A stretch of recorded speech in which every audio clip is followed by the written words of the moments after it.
जय हिंद साथियों, Rudra postal academy में आप सभी का स्वागत है। आज हम देखने वाले हैं किसके बारे में, जो पीओजी गाइड 1 है, पीओजी गाइड पार्ट 1 है, उसको हम रिवीजन करेंगे आज और तेजी से इसको खत्म करेंगे, है ना। एक या दो वीडियो में लगभग आधे एक घंटे के अंदर अपन पीओजी गाइड खत्म कर लेंगे, ठीक है। तो हम देखेंगे सब पीओजी गाइड 1 है, उसका क्लोज नंबर 1 क्या कहता है। क्लोज नंबर 1 कहता है कंट्रोल, या कि संगठन नियंत्रण किसका है। तो डाक विभाग किसके अंतर्गत है, संचार मंत्रालय के अंतर्गत है। इसका शीर्ष प्रबंधकीय निकाय है वो कौन सा है, डाक सेवा बोर्ड। इसके सदस्य देखे जाए तो एक अध्यक्ष और 7 सदस्य होते हैं।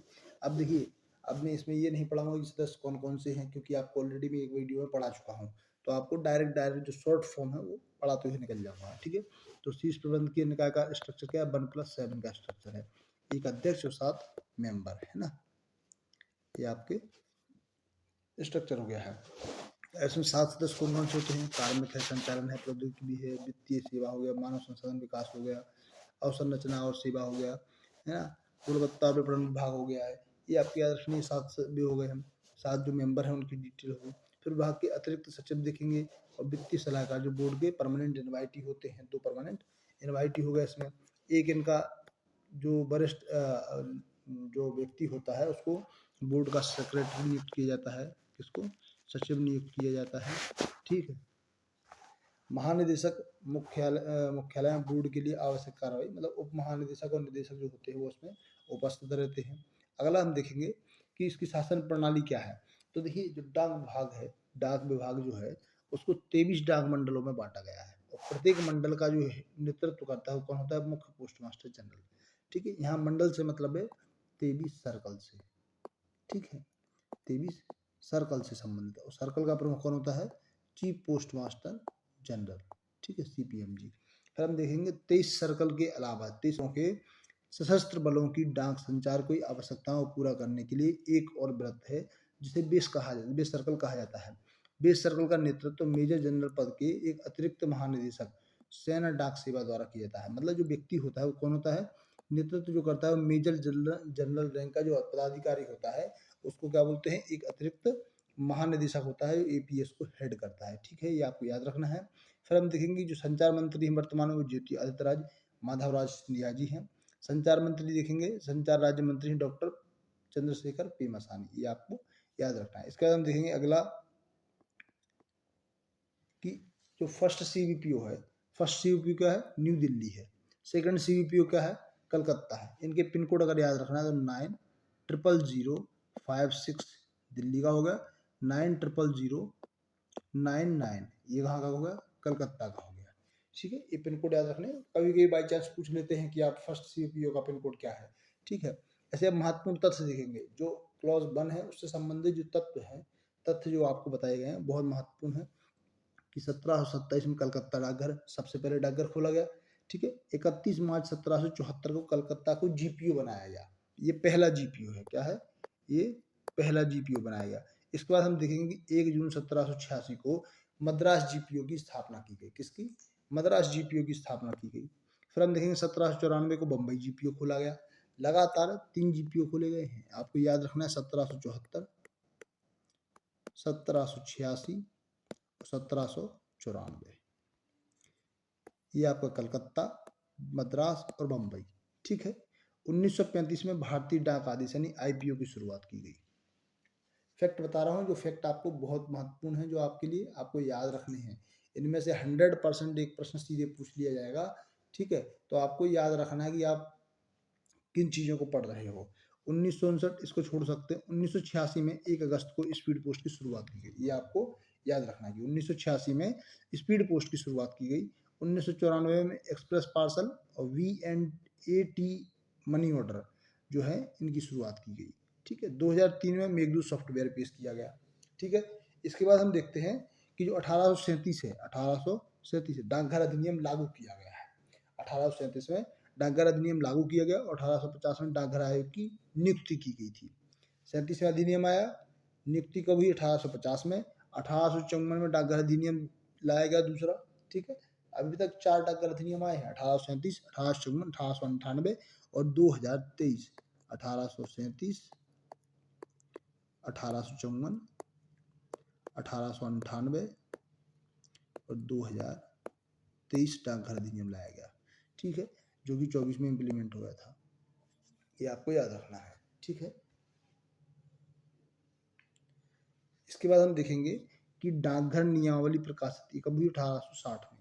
1860 में डाकघर अधिनियम जो है वह क्या हुई, प्रकाशित हुई। 1873 में उभरे हुए लिफाफे बिक्री के लिए रखे गए।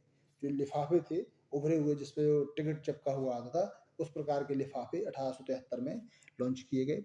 1876 में भारत सार्वभौमिक डाक संघ में शामिल हुआ। ये आपको याद रखना, बहुत ही महत्वपूर्ण प्रश्न है, ये डायरेक्ट पूछा जाएगा कि 1876 में भारत सार्वभौमिक डाक संघ में शामिल हो गया था, ठीक है।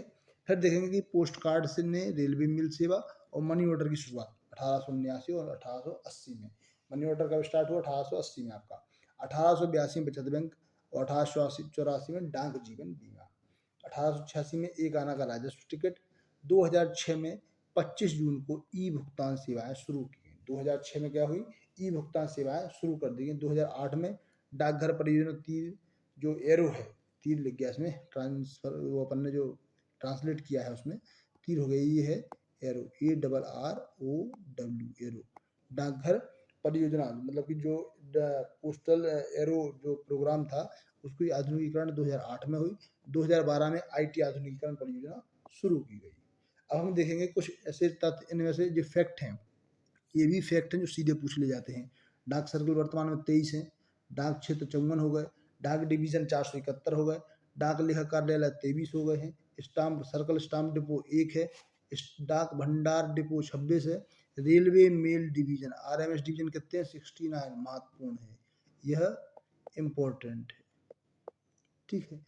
डाक प्रशिक्षण केंद्र 6 है। अब इसमें सहारनपुर, बड़ोदरा,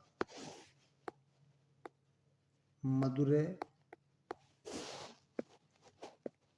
मैसूर, गुवाहाटी, दरभंगा, ठीक है। ये आपके 6 ट्रेनिंग सेंटर हैं, पोस्टल ट्रेनिंग सेंटर हो गए हैं।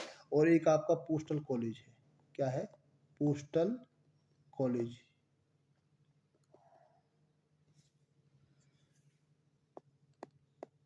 ठीक है, जो आपको कहाँ पे है, रकनपा।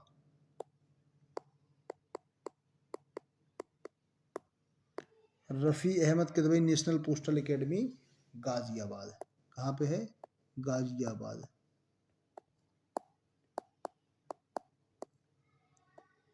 ठीक है, ये आपको याद रखना है। इसके बाद हम देखेंगे कि डाकघर वर्तमान में 1,64,999 है, ग्रामीण जिसमें 149,385 और शहरी है 15,614। इसलिए आप बोलते हैं कि जो GDS है वह डाक विभाग की लीड है, ठीक है, क्योंकि सबसे ज़्यादा ग्रामीण डाकघर हैं। प्रधान डाकघर देखेंगे तो 810 है, उप डाकघर 24,281 है, शाखा डाकघर है 1,39,908 है ना, 1,39,908 है। डिलीवरी डाकघर देखें तो 1,57,455 है। रात्रिकालीन डाकघरों की संख्या 130 है। ये 2025 की रिपोर्ट के अनुसार है, ठीक है, एनुअल रिपोर्ट के अनुसार है, 130 डाकघर है रात्रिकालीन। राष्ट्रीय sorting hub, national sorting hub कितने, 97, पहले 94 हुआ करते थे, अब वर्तमान में 97 है। अंतर्राष्ट्रीय स्पीड पोस्ट के अंतर्गत कवर किए गए देश कौन से हैं, 100 है, जिसमें किसमें वस्तुओं और दस्तावेजों के लिए, वहीं केवल दस्तावेजों के लिए 6 है। प्रत्येक डाकघर द्वारा सेवित औसत जनसंख्या 8,566 है। ग्रामीण द्वारा सेवित औसत जनसंख्या कितनी है, 6,083। और प्रत्येक शहरी डाकघर द्वारा सेवित औसत शहरी जनसंख्या कितनी होगी, 12,314। और प्रत्येक डाकघर द्वारा लगभग 20 किलोमीटर का जो एरिया है वो कवर किया जाता है, ठीक है। अगले प्रश्न की ओर बढ़ते हैं। क्लॉज नंबर 2, क्लॉज नंबर 2 में दिया गया है टाइप ऑफ पोस्ट ऑफिस, यानी पोस्ट ऑफिस के प्रकार दिए गए हैं। तो 3 प्रकार हैं, HO, SO और BO। तो देखिए HO जो होता है उसके अंडर में कौन कौन होता है, कई सारे BO और SO के समूह को मिला करके, जिसमें स्वयं HO भी होता है, उसको मिला करके जिन डाकघरों की स्थापना की जाती है उन्हें HO कहा जाता है, ठीक है। BO और SO का लेखा कार्यालय भी HO होता है। फिर हम इसी प्रकार देखेंगे SO। SO क्या है, तो SO में कई सारे BO होते हैं जिनको मिला करके एक एसओ की स्थापना की जाती है। और एसओ का जो बीओ है, बीओ का अकाउंट ब्रांच क्या होता है, एसओ होता है। तो एचओ का जो प्रधान डाकघर होता है उसका हेड कौन होता है, हेड पोस्ट मास्टर, ठीक है, प्रधान पोस्ट मास्टर। और एसओ का जो होता है उसको बोलते हैं सब पोस्ट मास्टर, सब पोस्ट मास्टर यानी एसपीएम। ये एचपीएम हो गया है, ये एसपीएम हो गया है। और बीओ का जो होता है उसको बोलते हैं ब्रांच पोस्ट मास्टर। क्या होता है, ब्रांच पोस्ट मास्टर, ठीक है। इस प्रकार आपको याद रखना है। प्रमुख नगरों में प्रधान डाकघर राजपत्रित अधिकारी के कार्यभार में संचालित होते हैं। डाक विभाग की सभी योजनाएं मुख्यालय और डाकघर के कार्यालय के अंतःपूर्ण क्रियान्वयन किया जाता है। देखिए मेन चीज क्या है इसमें कि जो प्रमुख नगर हैं, जो प्रधान डाकघर राजपत्रित अधिकारी के कार्यभार में होते हैं, उनको क्या कहा जाता है, उनको जो अधिकारी है, जो पोस्ट मास्टर होता है, वह पोस्ट मास्टर क्या करता है, एसपी की शक्तियों का प्रयोग करने के लिए उपयोगी माना जाता है। मतलब वह अपने कार्यालय में एसपी यानी सुपरिटेंडेंट की जो शक्तियां उनका प्रयोग कर सकता है, ठीक है। मुख्यालय और डाक कार्यालय के अंतर्गत पूर्णतः कार्यान्वयन की जाती है, ठीक है। फिर हम देखते हैं शाखा डाकघर में डाक वितरण, पंजीकरण, पार्सल बुक करना, भेजना, बैंक में जमा, निकासी, मनी ऑर्डर जारी करना, स्वीकार करना जैसे बुनियादी कार्य किए जाते हैं। अब देखिए इसमें एक चीज और मैं बता देता हूं कि जो बीओ सीधे एचओ के कंट्रोल में होते हैं, डायरेक्ट एचओ के अंडर होते हैं, उनको टाउन ब्रांच ऑफिस कहा जाता है, ठीक है। इसी प्रकार जो एचओ के अंडर में डायरेक्ट एसओ होते हैं, मतलब जहाँ एचओ भी है वहाँ एसओ भी है, तो उनको टाउन सब ऑफिस कहा जाता है। क्या कहा जाता है, टाउन सब ऑफिस, ठीक है। ये भी आपको याद रखना है कि जो एचओ के अंडर में डायरेक्ट बीओ होते हैं, जहाँ पर प्रधान डाकघर भी है वहाँ ब्रांच ऑफिस भी है, तो उसको टाउन ब्रांच ऑफिस कहा जाता है, ठीक है। इसके बाद देखते हैं अगली slide, clause number 3, night post office या रात्रिकालीन डाकघर। तो देखिए जो रात्रिकालीन डाकघर है, डाकघर के कार्यालयी काम का समय परिमंडल प्रमुख के द्वारा तय किया जाता है और डाकघर के समय को बढ़ाने का अधिकार महानिदेशक को होता है। अब इस बात को समझने की आवश्यकता है, जो पोस्ट ऑफिस है, पोस्ट ऑफिस उसके टाइम को फिक्स कौन करता है, टाइम को फिक्स कौन करता है, तो जो होता है head of the circle, head of the circle यानी CPM जी।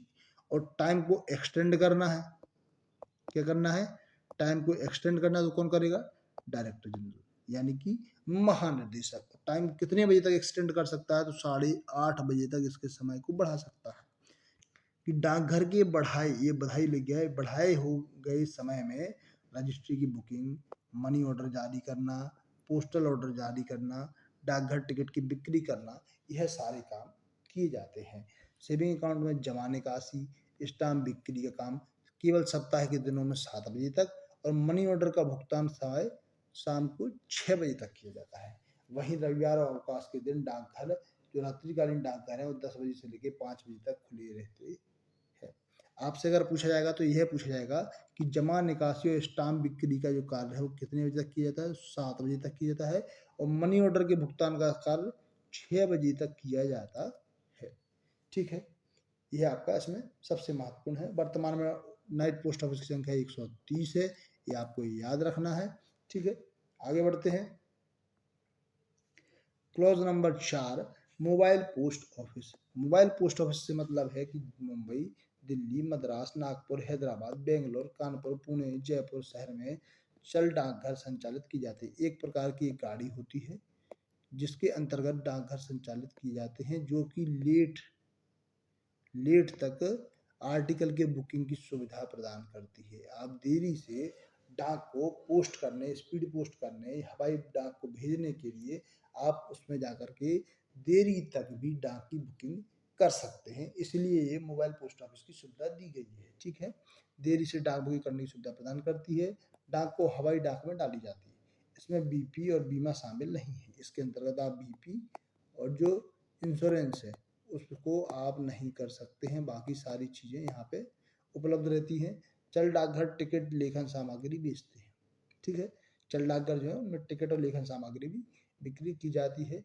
मद्रास और नागपुर के चल डाकघरों को मनी ऑर्डर बुक करने की अनुमति दी गई है। ये आपका स्पेसिफिक पॉइंट है, ये आपको याद रखना है कि जो मद्रास है और जो नागपुर के जो पोस्ट ऑफिस हैं, जो चल डाकघर हैं या जो मोबाइल पोस्ट ऑफिस हैं, उनको क्या मनी ऑर्डर बुक करने की अनुमति दी गई है, क्लॉज नंबर 4। ठीक है, फिर हम देखेंगे क्लॉज नंबर 5, सामान्य सप्ताह के दिन। सामान्य सप्ताह के दिन जो आप कार्य करते हैं उसके बारे में बताया गया है कि जनता के साथ काम करने की घंटे स्थानीय सुविधा के अनुरूप और डाक के आने जाने के समय के आधार पर डाकघर के समय को नियत किया जाता है। ठीक है, किसी भी डाकघर के समय को नियत करने का जो खाका है, जो प्रारूप है, वो इस प्रकार है कि स्थानीय सुविधा के अनुसार डाक के आने जाने के समय के अनुरूप ही डाकघर के समय को निर्धारित किया जाता है। अब हम देखते हैं कि पूछताछ और डाक टिकट लेखन सामग्री की जो बिक्री है उस सामान्य सप्ताह के दिन में जब तक डाकघर खुले रहते हैं तब तक की जाती है। आपको डाकघर खुले हैं, डाक टिकट चाहिए, आपको कोई जानकारी चाहिए, कोई लेखन सामग्री की चाहिए, तो आप डायरेक्ट जब तक डाकघर खुले हैं तब तक आप इस चीज़ को ले सकते हैं।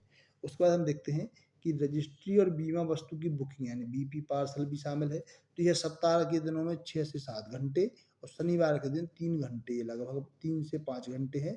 सामान्यतः 1:30 बजे तक शनिवार को बंद कर दिया जाता है काउंटर, और सप्ताह के दिनों में 3:30 बजे तक इस काउंटर को बंद कर दिया जाता है। ठीक है, ये लगभग समय बताया क्योंकि हर कार्यालय का समय अपने अपने काम के हिसाब से तय किया गया है। तो लगभग 5:30, इधर 6 से 7 घंटे, इधर 4 से 5 घंटे का जो समय है वो दिया जाता है।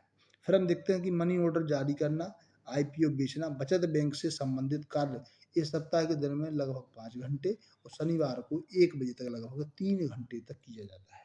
ठीक है, ये आपको याद रखना है। इसी में से प्रश्न पूछा जाता है कि मनी ऑर्डर जारी करने के लिए शनिवार के दिन कितने बजे तक का समय रहेगा। भाई 1 बजे तक का हो गया, और उन्होंने पूछ लिया कितने घंटे, तो लगभग 3 घंटे का समय आपको मिलता है। ठीक है, अब हम देखते हैं कि शाखा डाकघर केवल 4 घंटे न्यूनतम और अधिकतम 5 घंटे के लिए खोले जाते हैं।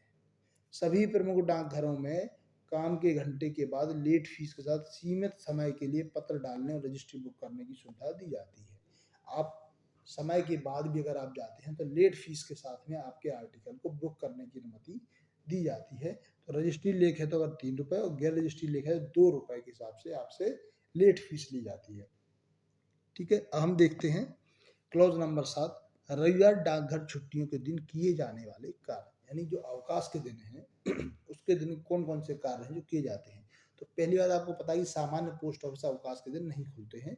सब जो रात्रिकालीन डाकघर हैं, जो नाइट पोस्ट ऑफिस है, वही इस दिन खोले जाते हैं छुट्टियों के दिन में, वो भी सुबह 10 बजे से लेके शाम के 5 बजे तक। ठीक है, तो नाइट पोस्ट ऑफिस को छोड़कर सभी डाकघर रविवार और डाकघरी छुट्टियों के दिन बंद रहते हैं।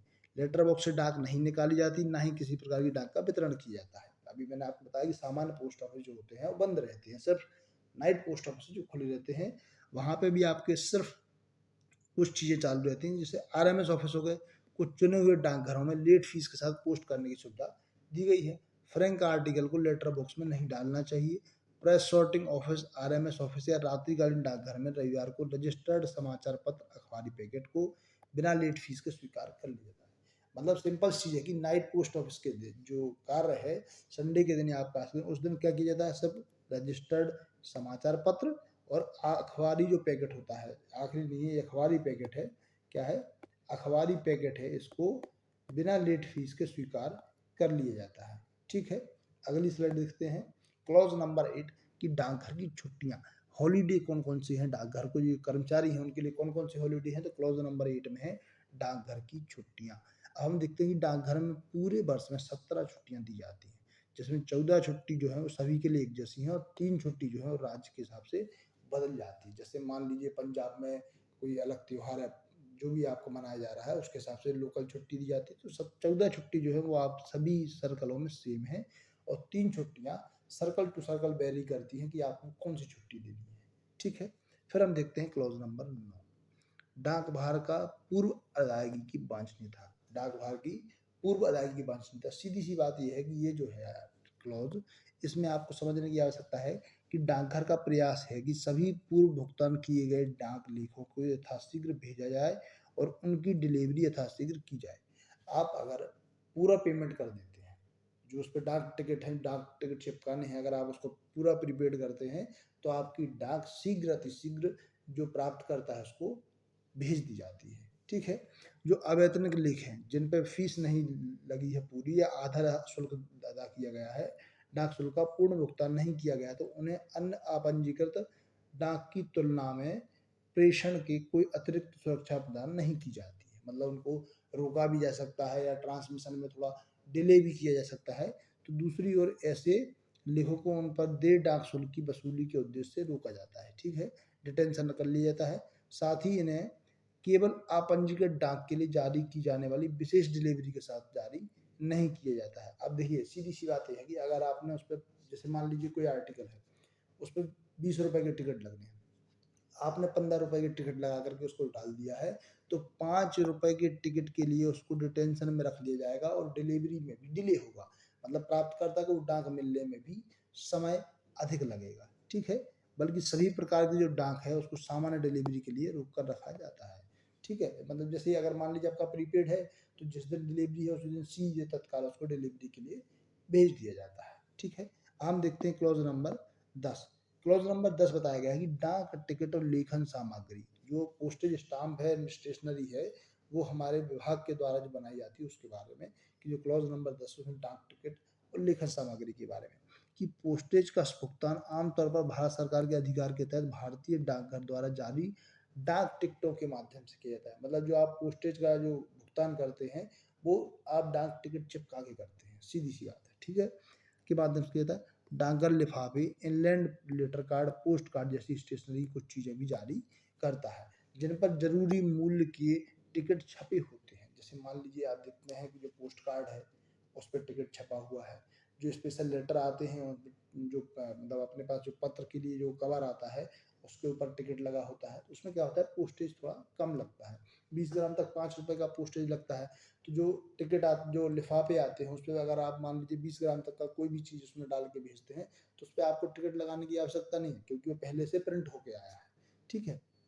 ऐसा, अगर ऐसी छपी हुई डाक स्टेशनरी पर जरूरी पोस्टेज उस आइटम पर छपे टिकट के मूल्य से अधिक है, तो अंतर की जरूरी मूल्य अतिरिक्त डाक टिकट लगाकर पूरा किया जाता है। सीधी सी बात है कि जैसे मान लीजिए 20 ग्राम से अधिक हो गया, अब उस पर 5 रुपए का टिकट और लगाना है, तो आपके पास एक टिकट लगाने की आवश्यकता है केवल आपको, उस पर एक टिकट ऑलरेडी छपा हुआ है, तो आपको जितने रुपए जितने भी पोस्टेज का जो मूल्य है उतना कम पड़ रहा है, उतने टिकट आप उस पर चिपका दीजिए। मान लीजिए 2 रुपए 5 रुपए की पोस्टेज कम पड़ रहा है, तो आप 2 रुपए 3 रुपए का पोस्टेज उस पर चिपका दीजिए और आपका जो लिफाफा है वो आपको भेज दिया जाएगा, ठीक है। भारतीय डाकघर द्वारा जारी डाक टिकटों के मूल्य डाक स्टेशनरी के प्रकार इस भाग के परिदृश्य में बताए गए हैं, कि डाकघर केंद्र सरकार द्वारा जारी रेवेन्यू टिकट भी बेचता है, ठीक है। रेवेन्यू टिकट आपने देखे होंगे, रेड कलर के होते हैं रेवेन्यू टिकट, जो कि फाइनेंशियल यानी कि वित्तीय समावेशन में लगाए जाते हैं, वित्तीय जो सेवाएं हैं उनमें उपयोग किए जाते हैं, राजस्व के कार्य में उपयोग किया जाता है।